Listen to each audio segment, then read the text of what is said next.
This is not the time to be going out for Maccas.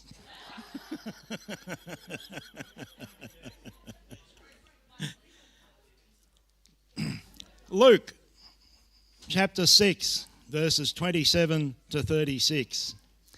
Love your enemies, because it's what children of the Father do.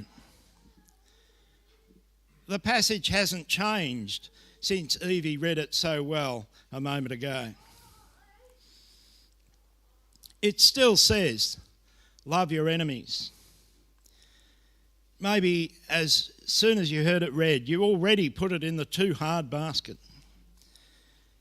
As if today was an optional extra, only for the fanatical Christians. And so whatever comes next in the sermon will just be in one ear and out the other. This is a message for me as much as it is for you. I lose a lot of sleep worrying about people that I once considered friends, even Christian brothers and sisters who did me wrong, and others. The injustice drives me mad. I struggle to bring myself to forgive them, to turn the other cheek, to pray for them. It eats away at me. I know the solution: to forgive them just as Jesus forgives me. But it's hard. To swallow my pride, to let them off scot-free, to trust that God will ultimately give them what they deserve. What if God forgives them? They don't deserve that. But then neither do I. At my previous church, where I and my siblings grew up, I committed most of the first 50 years of my life to serving the ministries and people of the church family. At the community radio station, where I remain a member, I was an active volunteer for over 40 years, until I was set up and betrayed by people I once considered friends.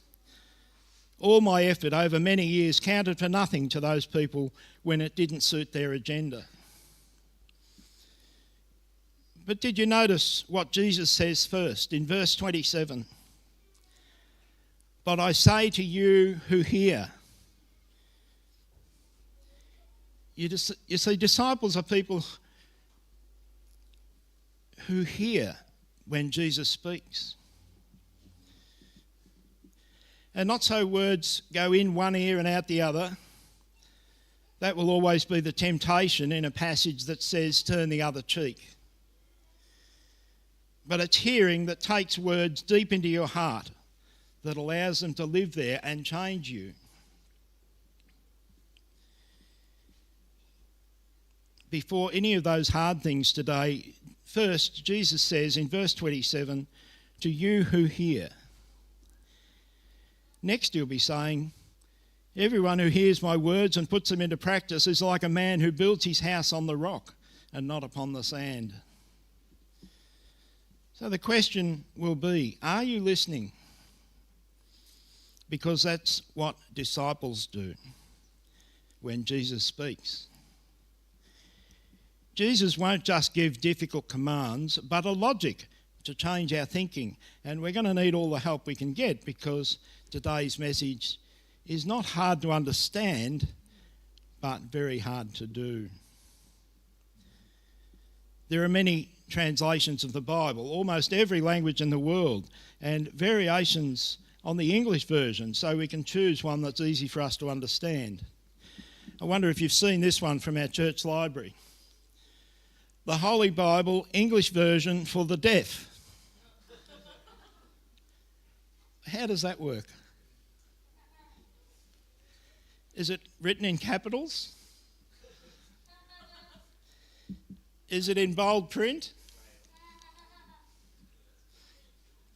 I say to you people that are listening to me, love your enemies.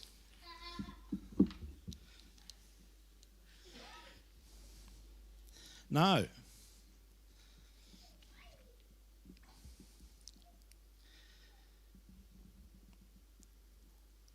Apparently it's written in a way that's easier for deaf people to understand.